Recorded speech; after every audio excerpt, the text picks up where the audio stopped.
Delhi metro तू reel बनाया करना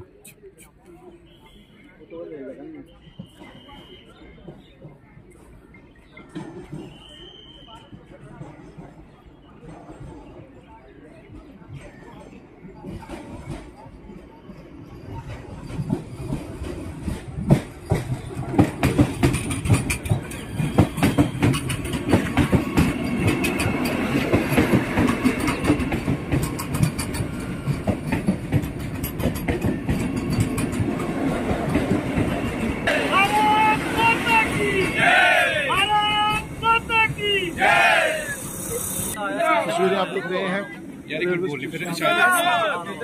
भारत माता की जय, भारत माता की जय, भारत माता की जय, भारत माता की जय। डॉक्टर जितेंद्र सिंह जी जिंदाबाद, डॉक्टर जितेंद्र सिंह जी जिंदाबाद, डॉक्टर जितेंद्र सिंह जी जिंदाबाद, विकास पुरुष डॉक्टर साहब जिंदाबाद जिंदाबाद, विकास पुरुष डॉक्टर साहब जिंदाबाद जिंदाबाद, विकास पुरुष डॉक्टर साहब जिंदाबाद जिंदाबाद, विकास पुरुष डॉक्टर साहब जिंदाबाद जिंदाबाद। क्या देखते हैं किस तरह का सफर रहा आपका, आप पहुंचे नरेंद्र भाई मोदी जी जिंदाबाद जिंदाबाद, नरेंद्र भाई मोदी।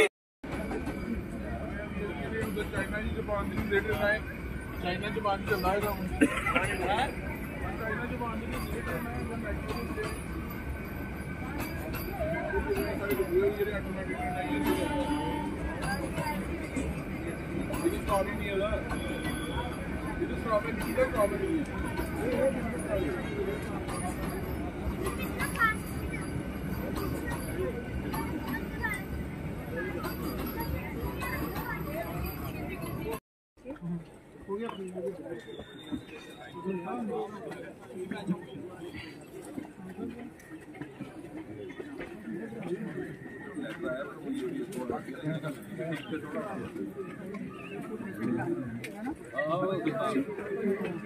डॉक्टर जितेंद्र सिंह जी जिंदाबाद, डॉक्टर जितेंद्र सिंह जी जिंदाबाद, डॉक्टर जितेंद्र सिंह जी जिंदाबाद, डॉक्टर जितेंद्र सिंह जी जिंदाबाद, डॉक्टर साहब को जय श्री राम, जय श्री राम।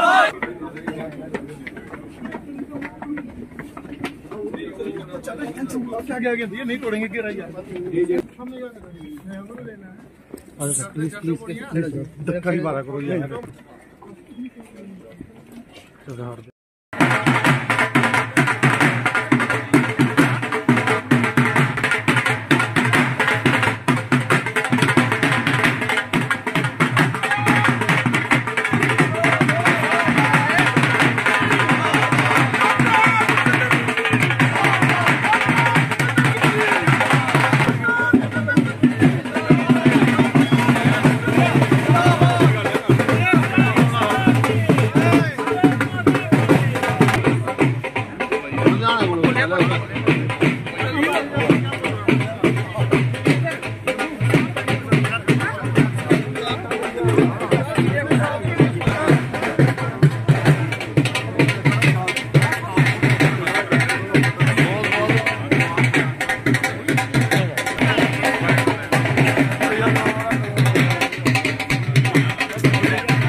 पहले तो कहूँगा कि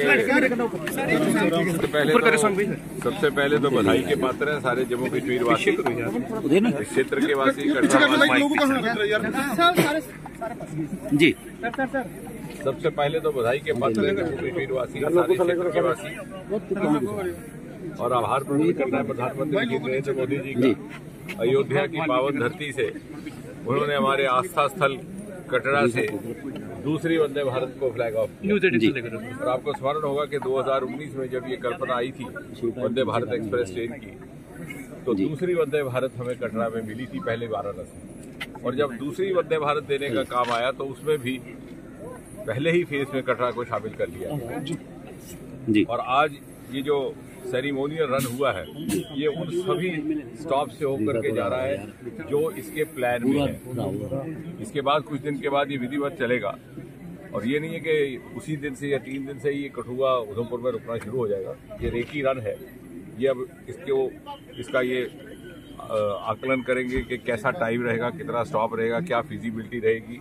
लुधियाना से आगे इनकी स्पीड की कोई लिमिट है, उसको भी शायद बढ़ा करके 130 किलोमीटर पर आवर किया जाएगा, फिर और ज़्यादा सुविधा हो जाएगी जी। तो क्योंकि कुल मिलाकर के ये निर्धारित किया गया है कि जो सफ़र का अवधि काल है वो 8 घंटे से ज़्यादा नहीं होना चाहिए जी। उसी के भीतर कैसे कठुआ भी आए, उसी के भीतर कैसे उधमपुर भी आए। तो ये जितने प्लान्ड स्टेशंस हैं, हमें खुशी है कि कम से कम इनको प्लानिंग में रखा गया, उसमें से आज ये रन हुआ है। आने वाले टाइम में कैसे कैसे आगे बढ़ेंगे अगले कुछ महीनों में, ये सारा कुछ पर्यटन की दृष्टि से मैं तो ये कहूँगा कि इसी के साथ साथ एक्सप्रेस कॉरिडोर बन रहा है, जो भी हमारे यहाँ से होकर के गुजरेगा। तो हमारे पास 3 विकल्प आ गए, वंदे भारत सुबह, वंदे भारत शाम, और जब भी दिल करे तो गाड़ी उठा करके इंडियन एक्सप्रेस कॉरिडोर। और इससे एक इकोसिस्टम तैयार किया है मोदी जी ने, जिससे व्यापार में भी वृद्धि हो रही है, विकास में भी, रेवेन्यू में भी, ease of living, ease of travel, ease of business. उसका सबसे बड़ा प्रमाण ये है कि इस साल वैष्णो देवी में कीर्तिमान कायम होने वाला है। ये साल खत्म हो रहा है आज की डेट में 30 दिसंबर तक लगभग 96 लाख श्रद्धालु इस वर्ष आए हैं, और कश्मीर घाटी में 2 करोड़ पर्यटक पहुंचे हैं। और ये सभी संभव हुआ कि आवाजाही बढ़ गई। और इसी चुनावी क्षेत्र में अगर आगे चले जाए आप, तो आने वाले समय शायद एक और वंदे भारत की भी कल्पना है जो उधमपुर से बरहाल की तरफ जाएगी। और साथ ही साथ connectivity by road, national highway जो खिलैनी से सुधमादेव जाएगा, इत्तेफाक से मेरा पुश्तैनी गांव भी उसी के बीच में से आता है। तो वो ऐसे ऐसे क्षेत्र हैं जहां लोगों ने कभी मोटर गाड़ी के दर्शन नहीं किए। इससे कुल मिलाकर के न केवल विकास, उद्योग की वृद्धि होगी या नागरिकों के जीवन में सरलता आएगी, बल्कि साथ साथ हमारी मानसिकता में भी बदलाव आएगा। और जो आना शुरू हो गया कि मुख्य धारा में की सोच हमारे अंदर आने लग गई। और मैं तो कहूँगा कि इससे आतंक पर भी अंकुश लगेगा। जब किसी क्षेत्र को आप आइसोलेटेड छोड़ देते हैं तो वहाँ पर इस प्रकार की कुरीतियाँ पनपती हैं। लेकिन एक बात जिसका मुझे लगता है कि विश्लेषण हमारे पत्रकार भी करेंगे और इतिहासकार भी, कि जम्मू में रेलगाड़ी 1971-72 में पहुंची थी, कठुआ से छू करके जाती थी। तो क्या कारण था कि 40-45 साल पिछली सरकारों ने इस क्षेत्र की अवहेलना की, इस सेक्टर की ओर कोई ध्यान नहीं दिया, नहीं तो आज हम कहाँ के कहाँ पहुंच गए होते। तुष्टीकरण की राजनीति, वोट की राजनीति, शायद ये सोचा जाता था कि कोई समुदाय विशेष नाराज हो जाएगा अगर कठुआ का भला हुआ, इसके चलते। और 2014 के बाद मोदी जी ने प्रधानमंत्री का पद संभालते ही सबसे पहला काम किया कटरा के रेल स्टेशन का लोकार्पण, और ये आज कुछ ही महीनों के बाद कश्मीर घाटी भी बात की शेष भारत है। तो कहने का तात्पर्य ये कि ये हमारे समय एक ऐसा मोदी जी ने जो आपसे वादा किया था कि जो क्षेत्र अवहेलना के शिकार हुए हैं उनको बराबर की सतह पर विकास किया जाएगा, वो मोदी जी ने करके दिखाया। उसका आभार भी और उससे हमारी उम्मीद भी बढ़ती है। छोटे व्यापारियों को पड़ेगा। मैंने अभी भी आज सुबह भी ये कह रहा था कि कठुआ के लिए बहुत ही महत्वपूर्ण है यातायात की सरलता, क्योंकि ये बहुत तेजी से एक इंडस्ट्रियल हब तैयार हो रहा है और इसके साथ 3 प्रदेश जुड़ते हैं, हिमाचल प्रदेश, पंजाब और जम्मू कश्मीर। साथ ही साथ कनेक्टिविटी सरल हो, समय उसमें पाबंदी रहे, टाइम बाउंड रहे, तो उसका लाभ कितना होता है उसका सबसे बड़ा प्रमाण भी हमें इसी क्षेत्र में देखने को मिला, जिसका जिक्र मोदी जी ने मन की बात में किया कि डोडा में छोटा सा कस्बा है भद्रवा, आज उसे पर्पल रेवोल्यूशन की जन्मभूमि कहा जाता है। वो इसलिए संभव हुआ कि यातायात की सरलता के कारण वहाँ से जो प्रोडक्ट बन रहा है उसको दूसरे ही दिन महाराष्ट्र, मुंबई की मार्केट में बेचा जा रहा है और लगभग 3000 बच्चे हमारे वहाँ स्टार्टअप्स बन गए। तो आपका कहना ठीक है कि जब ये सरलताएं आएंगी और हमारे बच्चों को भी व्यवसाय के नए साधन, सरकारी नौकरी से बाहर, और साथ में जो नशाखोरी और इत्यादि जैसी कुरीतियां उनसे भी दूर रहने का एक विकल्प रहेगा। कैप्टन सुनील चौधरी।